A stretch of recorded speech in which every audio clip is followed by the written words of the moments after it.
Le président de la République de l'Inde, Pranab Mukherjee, est arrivé hier en Côte d'Ivoire pour une visite officielle de 48 heures. Un dîner lui a été offert hier par le président ivoirien. Ce matin, il s'est rendu à l'hôtel du district d'Abidjan où le gouverneur lui a remis les clés de la ville d'Abidjan.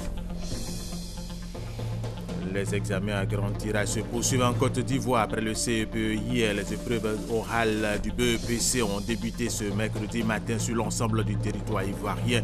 Plus de 293 000 candidats participent à ces épreuves. Des manifestations se sont tenues à Paris et dans plusieurs autres villes de la France hier contre le projet de réforme de la loi du travail. Il y a eu des blessés, les dégâts étaient au rendez-vous. Il y a eu des interpellations. Nous en parlons dans cette édition. Mesdames et messieurs, bienvenue et merci de suivre les informations sur RTI 1. Le président de la République de l'Inde, Pranab Mukherjee, est arrivé hier en Côte d'Ivoire pour une visite officielle de 48 heures. Il a été accueilli à l'aéroport par le président ivoirien Alassane Ouattara. Ce mercredi, il s'est rendu à l'hôtel du district autonome d'Abidjan au plateau où le gouverneur lui a remis les clés de la ville d'Abidjan et le parchemin des citoyens d'honneur. Il a été intégré à la génération blessée, la plus haute génération. Son nom aussitôt, c'est-à-dire le chemin, la voie, l'exemple à suivre. En marge de la visite officielle du président indien en Côte d'Ivoire, un forum économique a réuni ce matin les milieux des affaires des deux pays au siège du patronat ivoirien. Ce forum s'est soldé par la signature d'un protocole d'accord entre le CPC et la Chambre des industries indiennes. Nous y reviendrons à 20h. Nous vous le disions dans nos titres, le président de la République Alassane Ouattara a offert un dîner officiel à son homologue de l'Inde, Pranab Mukherjee, et cela dans le cadre de la visite officielle de 2 jours que celui-ci effectue en Côte d'Ivoire. Le président de l'Inde est arrivé hier, nous vous le disions également à l'instant en Côte d'Ivoire. Il a été accueilli à l'aéroport par le président ivoirien Alassane Ouattara et c'était en présence de notre reporter Viviane Aïmer. La République de l'Inde veut intensifier ses relations avec la Côte d'Ivoire. C'est ce qu'avait déclaré le nouvel ambassadeur de l'Inde en Côte d'Ivoire, son Excellence Raghutahali Ravindra, lors de la présentation, il y a moins d'1 mois, de ses lettres de créance au président de la République Alassane Ouattara au palais présidentiel. Cet objectif annoncé du gouvernement indien est en train de se matérialiser par cette visite officielle en Côte d'Ivoire ce mardi 14 juin du président de la République de ce pays, son Excellence Pranab Mukherjee. Arrivé aux environs de 12h45 à l'aéroport international Félix Houphouët-Boigny de Port-Bouët. Il a été accueilli par le chef de l'État, le président Alassane Ouattara. Depuis l'établissement des relations diplomatiques entre la Côte d'Ivoire et l'Inde en novembre 1962, c'est la première fois qu'une personnalité indienne de si haut rang visite la Côte d'Ivoire. Auparavant, il y a eu des visites en Côte d'Ivoire de délégations ministérielles ainsi que diverses missions économiques. Le choix de la Côte d'Ivoire au cours de cette tournée africaine du président de la République de l'Inde, Pranab Mukherjee, peut être mis à l'actif des efforts du président de la République Alassane Ouattara, qui ont permis de repositionner la Côte d'Ivoire au plan international et la rendre désormais plus attractive au plan économique. Il est incontestable que cette visite officielle du président de la République indienne va renforcer la coopération entre son pays et la Côte d'Ivoire. Malgré la pluie incessante depuis les premières heures de la matinée, hormis la présence des personnalités officielles, le peuple ivoirien était aussi représenté dans la cour du pavillon présidentiel à travers ses chefs coutumiers, ses autorités religieuses et divers groupes de personnes pour souhaiter Akouaba à l'illustre hôte de la Côte d'Ivoire. Viviane Aïmé, les Ivoiriens ont donc démontré une fois de plus que la Côte d'Ivoire est un pays hospitalier. Ils se sont mobilisés à l'aéroport pour dire à Kouaba bonne arrivée au président Pranab Mukherjee. Le pont Charles de Gaulle aux couleurs nationales. Rassurez-vous, nous ne sommes pas le 7 août, jour de célébration de la fête de l'indépendance de la Côte d'Ivoire. L'événement ce mardi 14 juin, c'est l'arrivée à Abidjan du président de la République de l'Inde, Pranab Mukherjee. Un pays dont les couleurs du drapeau sont presque identiques à celles de la Côte d'Ivoire. Comme en pareille circonstance, les Abidjanais se sont massivement rendus au pavillon présidentiel de l'aéroport international d'Abidjan pour accueillir l'hôte de marque. Et cela malgré les conditions pluviales. L'enceinte aéroportuaire a même eu droit à une ambiance surchauffée. Preuve qu'il en fallait plus pour décourager les nombreux venus.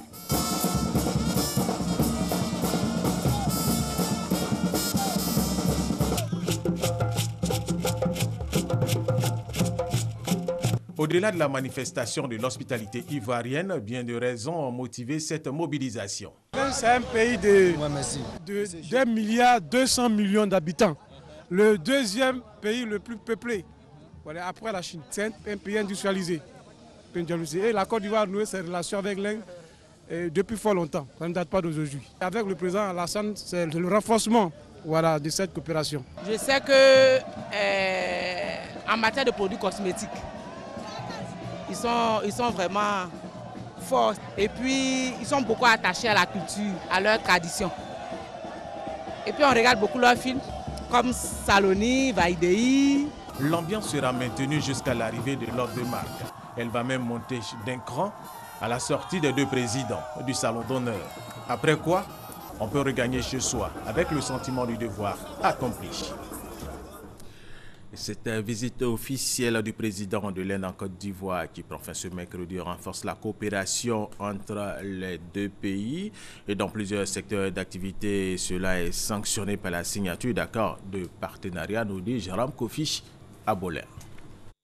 L'Inde et la Côte d'Ivoire, deux pays décidés à ne pas être l'un sans l'autre en matière de développement. En témoigne la cérémonie de signature d'accords de coopération bilatérale ce mardi 14 juin 2016 au palais présidentiel à la faveur de la visite officielle de 48 heures du président indien en Côte d'Ivoire. Il s'agit précisément d'accords de siège en faveur de la représentation de la Banque indienne d'export-import Exim Bank India en Côte d'Ivoire. Outre cette cérémonie de signature, il y a eu l'entretien en tête-à-tête entre les deux présidents élargi aux différentes délégations, ce qui a constitué sans plus ni moins l'occasion pour les présidents indiens et ivoiriens d'accorder leur violon sur l'essentiel, c'est-à-dire leur engagement à œuvrer au renforcement des relations entre les deux pays. Le président de l'Inde, Pranab Mukherjee, s'est prêté aux questions de la RTI. Il est revenu sur les relations de coopération existantes entre l'Inde et la Côte d'Ivoire, ainsi que les perspectives. Selon Pranab Mukherjee, sa visite en Côte d'Ivoire est un signal fort, en ce sens que l'Inde entend approfondir ses relations avec la Côte d'Ivoire dans tous les domaines, notamment dans le domaine des technologies et en matière d'échanges commerciaux. Par ailleurs, toutes les dispositions sont en train d'être prises par le gouvernement indien pour booster les investissements de l'Inde en Côte d'Ivoire. Le président indien a annoncé que son pays s'activait à accompagner la Côte d'Ivoire dans sa quête de l'émergence, l'Inde étant déjà dans le cercle des pays dits émergents. Et c'est une interview réalisée par Brouaka Pascal à suivre à 20h50 sur RTI 1. Tout à fait autre chose à présent. Les examens à grand tirage se poursuivent en Côte d'Ivoire après le CEPE hier. Les épreuves orales du BEPC ont débuté ce mercredi matin sur l'ensemble du territoire ivoirien. Plus de 293 000 candidats participent à ces épreuves orales. Hier, c'était les épreuves écrites du CEPE. La ministre de l'Éducation nationale, Kandia Camara, a visité des centres d'examen du certificat d'études primaires et élémentaires et du concours d'entrée en 6e dans le nord-est du pays pour s'assurer du bon déroulement des épreuves dans cette localité de la Côte d'Ivoire. 3078 candidats à l'assaut du CEPE à Bouna. Ces candidats issus des différents établissements scolaires de la commune et des villages environnants composent pour la première fois pour l'obtention d'un diplôme scolaire. Les visages crispés, mais ils se disent confiants. J'ai fait le sujet de l'exploitation des tests. Ça parle de l'enfant de la rue. Je pense que je peux avoir mon moyen parce que je connais un peu. Plus d'1 million de candidats composent pour l'obtention du CEPE en Côte d'Ivoire. Et pour le lancement des examens à grand tirage session 2016, c'est Bouna, le chef-lieu de la région du Bunkani, qui a été choisi. Nous sommes à Bouna pour 2 raisons. La première, il y a quelques semaines de cela, cette région a connu des moments difficiles. La deuxième raison, la région du Bunkani faisait partie des régions qui avaient un faible taux de scolarisation. Depuis quelques années, nous avons des résultats satisfaisants. Kandia Kamara a donc sillonné les 4 centres de composition de la commune. Outre les candidats officiels, l'on a pu remarquer la présence de candidats libres issus des centres d'alphabétisation, comme ce monsieur et son épouse venus composer. Bon, avec les encouragements du président de la République, qui a même demandé aux hommes âgés, aux femmes âgées, de faire l'alphabétisation.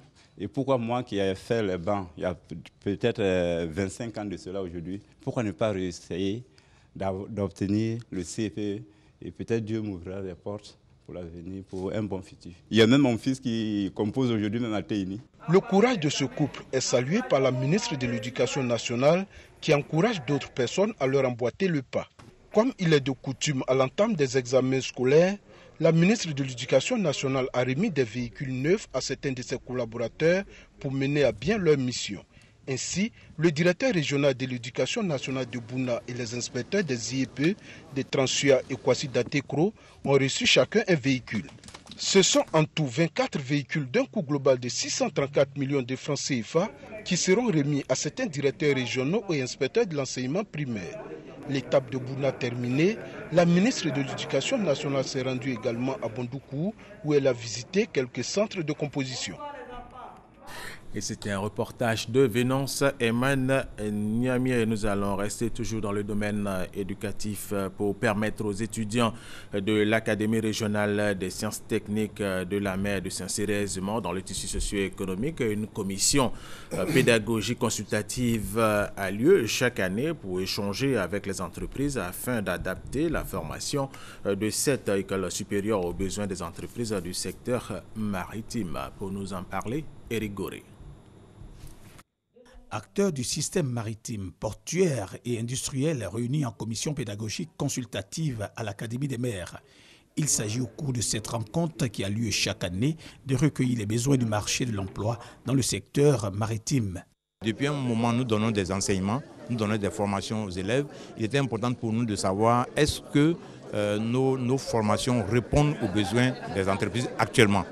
Parce que les formations qui sont données répondaient à un certain moment. Est-ce qu'il y a des nouveaux métiers qui ont vu le jour dans le secteur? L'occasion est toute trouvée pour les entreprises qui participent à cette rencontre. Il y a des diplômes que nous avons besoin, il y a des certificats en sécurité sur les plateformes que nous avons besoin, mais qui parfois nous sommes obligés d'aller faire dans d'autres pays. Donc nous avons signifié cela. À l'issue des travaux, plusieurs recommandations ont été faites. Entre autres, l'accès des licenciés d'anglais à la filière ingénieur, l'instauration d'une année préparatoire de mise à niveau pour les étudiants et également la création de nouvelles spécialités dans le secteur maritime. La journée mondiale des donneurs de sang, c'était hier une journée pour sensibiliser les uns et les autres à donner leur sang pour sauver des vies humaines. Ici, en Côte d'Ivoire, il y a un déficit de poches de sang au Centre national de transfusion sanguine en 2015. Au lieu, par exemple, de 250 000 poches de sang pour être autosuffisant, le pays a produit 155 000 poches de sang, ce qui est naturellement insuffisant. Mais cette année, les Ivoiriens ont décidé de se mobiliser. C'est le cas de la fédération Banoudo qui regroupe 336 associations de femmes de San Pedro. Cette fédération mène une campagne de dons de sang. Thérèse Tapeyoboué. En Côte d'Ivoire, le besoin en produits sanguins est réel. Il ne se passe pas de jours sans voir des parents de malades attendre de longues heures pour recevoir une seule poche de sang. Une réalité à la banque de sang à San Pedro qui enregistre un déficit de 78%. Sur 22 000 poches attendues, seulement 5 000 ont été obtenues en 2015. Face à cette situation, des ONG, des associations se mobilisent.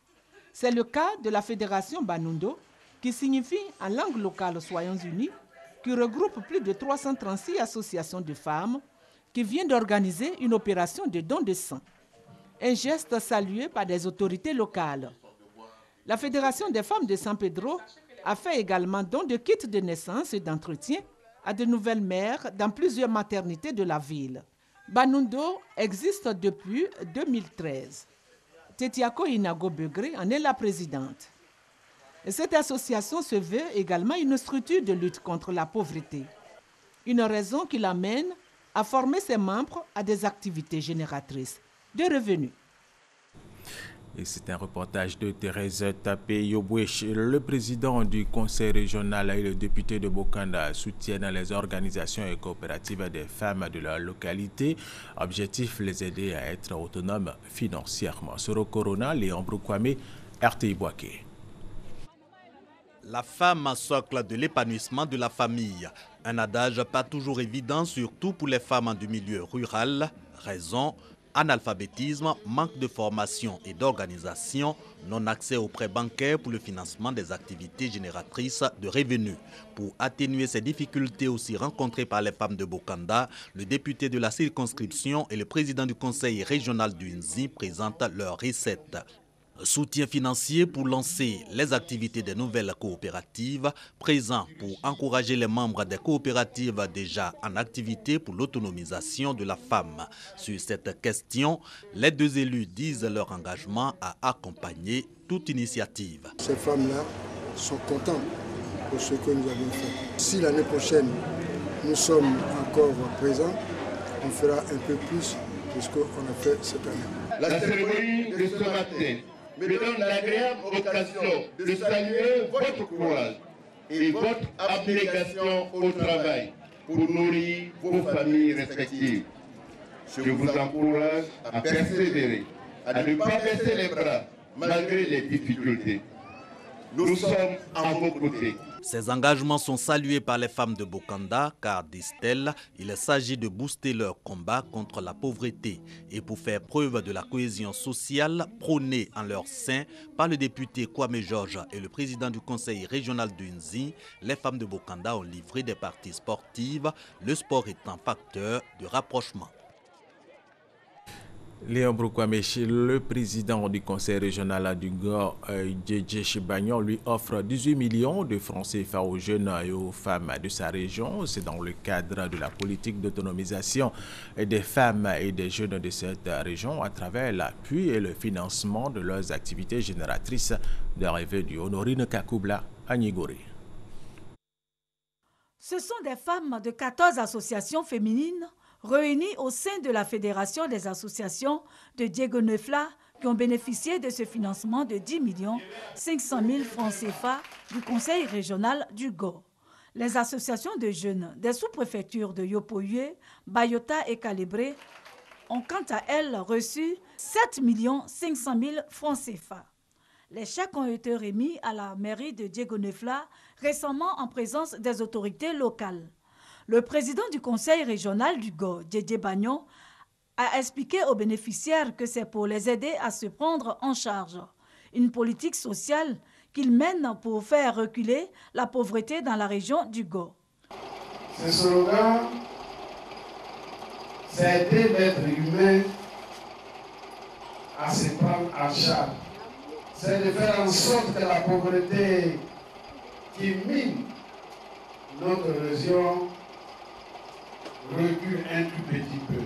L'occasion était belle pour le président de la mutuelle d'entraide et de développement de cette localité d'exhorter les femmes à faire fructifier ces fonds qui leur ont été octroyés. Il leur a également demandé de les rembourser afin de permettre à d'autres femmes d'en bénéficier. Quant au donateur, il a saisi l'opportunité pour inviter la population du Go à prôner la paix, seul gage de développement.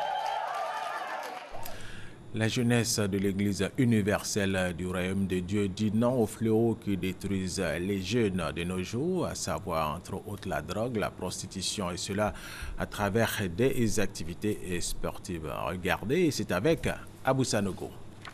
C'est à travers des jeux sportifs et la danse que les jeunes de l'Église universelle du Royaume de Dieu ont dit non aux différents fléaux, tels que l'alcool, la drogue, la prostitution, la tricherie qui minent la jeunesse. À travers cette discipline sportive, les responsables de l'Église entendent véhiculer la bonne nouvelle aux jeunes. Des messages qui ont rencontré l'adhésion des jeunes de l'Église. Et ils ont tenu à respecter et à mettre en pratique les conseils de leurs dirigeants. Les jeunes de l'Église ont donc mis à profit cette occasion pour sensibiliser leurs camarades. Environ 7000 jeunes sont venus au stade Robert Champrou de Marcory pour l'édition 2016 du concept « Savoir dire non ». L'Église universelle du Royaume de Dieu est une église pentecôtiste créée en 1977 à Rio de Janeiro, au Brésil. Elle est implantée en Côte d'Ivoire depuis 1995. Les femmes de Nafoun, dans la localité de Korogo, au nord de la Côte d'Ivoire, luttent pour leur autonomisation financière. Elles s'adonnent aux activités agricoles pour pouvoir se prendre en charge. Au cours d'une journée d'hommage à la femme rurale, elles ont exprimé le souhait de disposer de moyens matériels adéquats pour accompagner le développement de la région du Poro. Kwasi Mamadou. Nafoun, une localité située dans le département de Korogo, dans la région du Poro. Ici, l'activité principale est l'agriculture. Et les femmes de ce village sont organisées en coopérative dénommée Obé Oignon, s'unir pour réussir en langue sénoufo. Danyogo Mariam et ses camarades sont spécialisés dans la culture de l'oignon. Cette année, ce sont 150 tonnes d'oignons qui ont été produites par ces femmes. Des productions qui ont du mal à être évacuées faute de routes praticables et de moyens de stockage. Malgré cette situation, elles sont déterminées à jouer un rôle essentiel dans le développement de la région du Poro. Mais pour ces femmes, cela passe par leur autonomisation sociale et financière, ce qui leur permettra de lutter efficacement contre la pauvreté, mais aussi pour l'épanouissement de leur famille. Une décision saluée par le représentant d'Assetou Gonkoulibaly, épouse du ministre d'État, secrétaire général de la présidence. Émile Soro a invité les femmes à rester unies et à mutualiser leurs efforts pour être plus efficaces sur le terrain. Un message de paix à la population, un message de cohésion à nos mamans, pour leur dire que c'est dans l'union qu'on gagne. Je peux vous rassurer que le ministre d'État Amadou Gonkoulibaly, son combat chaque jour, c'est de faire du département de Korogo une zone où les gens vont vivre en paix, où les gens vont vivre tranquillement. Comme on le dit, la route précède le développement et le combat du maire Amadou Gonkoulibaly, c'est de faire en sorte que toutes nos routes soient praticables. Il est également indiqué que des initiatives sont en cours pour améliorer considérablement leurs conditions de vie.